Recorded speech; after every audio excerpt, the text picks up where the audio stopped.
लोग कहते हैं रो मत, इतना मत सोचो, मूव ऑन करो। लेकिन कोई यह नहीं पूछता कि जो दर्द तुमने अंदर दबा लिया है वो गया कहाँ। कि दर्द कभी खत्म नहीं होता सिर्फ इसीलिए कि तुमने उसे एक्सप्रेस नहीं किया, वो बस कहीं और चला जाता है। सोचो एक पल के लिए, कितनी बार ऐसा हुआ कि तुमने कुछ बुरा लगा लेकिन तुमने कहा कोई बात नहीं। कितनी बार किसी ने तुम्हें हर्ट किया और तुमने सोचा छोड़ो, क्या फायदा बताने का। कितनी बार तुम रोना चाहते थे लेकिन किसी वजह से रुक गए, क्योंकि तुम्हें दिखाना नहीं था, क्योंकि कमजोर नहीं लगना था, क्योंकि लोग क्या सोचेंगे। और धीरे धीरे यह आदत बन गई, हर दर्द को अंदर दबाने की आदत। लेकिन क्या तुमने कभी नोटिस किया कि जो लोग कभी नहीं रोते वो अचानक किसी छोटी बात पर टूट जाते हैं।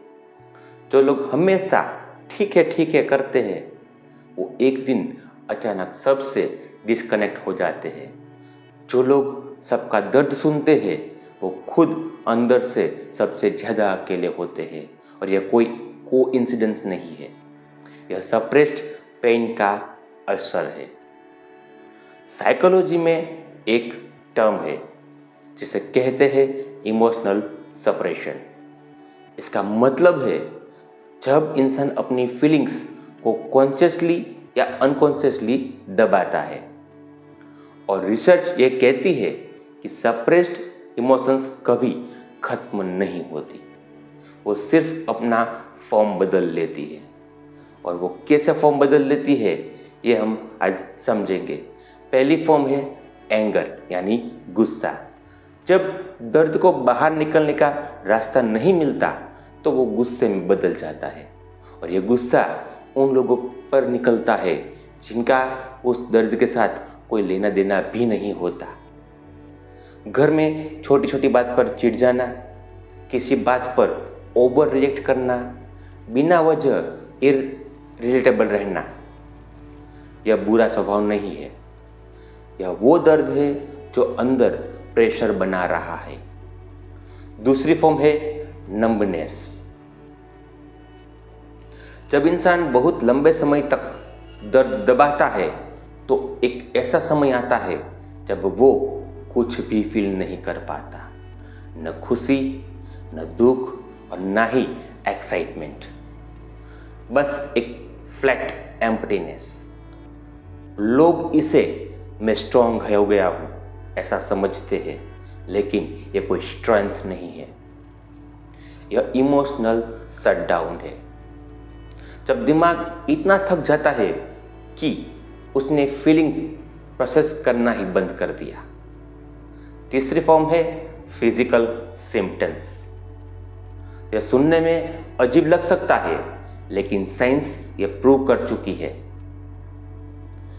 जो दर्द माइंड एक्सप्रेस नहीं करता वो बॉडी में स्टोर होता है।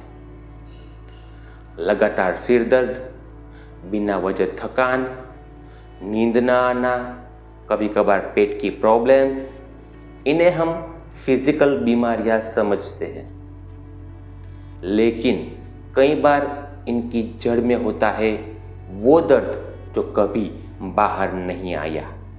इसे साइकोलॉजी में सोमाटाइजेशन कहते हैं। बॉडी वो कहती है जो माइंड ने कभी कहने नहीं दिया। और चौथी और सबसे खतरनाक फॉर्म है बिलीफ बदल जाना। जब इंसान बार बार दर्द दबाता है तो उसका दिमाग एक पैटर्न बना लेता है। मेरी फीलिंग्स मैटर नहीं करती, मुझे अपना दर्द किसी को नहीं दिखाना चाहिए, अगर मैंने कुछ कहा तो लोग जज करेंगे। और यही बिलीफ्स उसकी पूरी जिंदगी सेव करने लगते हैं। वो रिलेशनशिप में ऑनेस्ट नहीं रह पाता, वो अपनी ज़रूरतें एक्सप्रेस नहीं कर पाता, वो हमेशा दूसरों की फीलिंग्स को अपनी फीलिंग्स से ज़्यादा इम्पोर्टेंट समझता है। और इस सब के बीच वो खुद को धीरे धीरे खोता जाता है। अब फिलोसॉफी की बात करते हैं। स्टोइक फिलोसोफर कहते थे, फीलिंग्स को कंट्रोल करो, और बहुत लोगों ने इसका गलत मतलब निकाल लिया। उन्होंने सोचा फीलिंग्स को दबाओ, लेकिन स्टोइसिज्म का असली मतलब था फीलिंग्स को एक्नॉलेज करो, लेकिन उनके गुलाम मत बनो। पहले फील करो, फिर समझो, फिर डिसाइड करो कि रिस्पॉन्ड कैसे करना है। यह प्रोसेस फीलिंग्स दबाने से शुरू नहीं होती, यह फीलिंग्स को एक्सेप्ट करने से शुरू होती है। और यही कार्ल जंग ने भी कहा था, जो तुम फील नहीं करते वो हील नहीं होता। दर्द को प्रोसेस करना वीकनेस नहीं है, दर्द को प्रोसेस करना ही हीलिंग है। लेकिन यहां एक और जरूरी बात, एक्सप्रेस करने का मतलब सिर्फ रोना नहीं है, किसी को बताना नहीं है। एक्सप्रेस करने के कई तरीके होते हैं।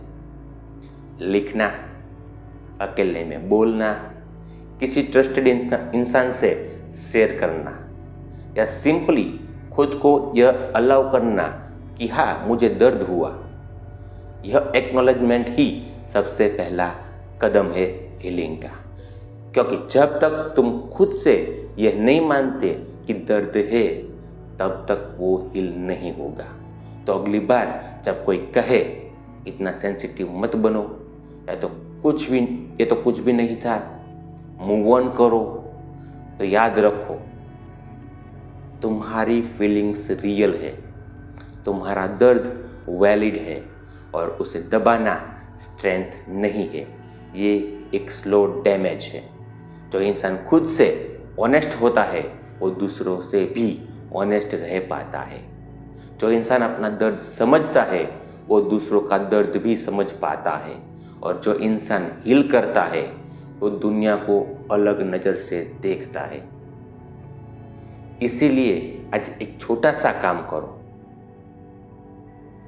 वो एक बात जो तुमने अंदर दबा के रखी है, सिर्फ खुद से पूछो, मुझे एक्चुअली क्या लगा था। बस इतना काफी है शुरुआत के लिए, क्योंकि हीलिंग्स वहां से शुरू होती है जहां तुम खुद से झूठ बोलना बंद करते हो।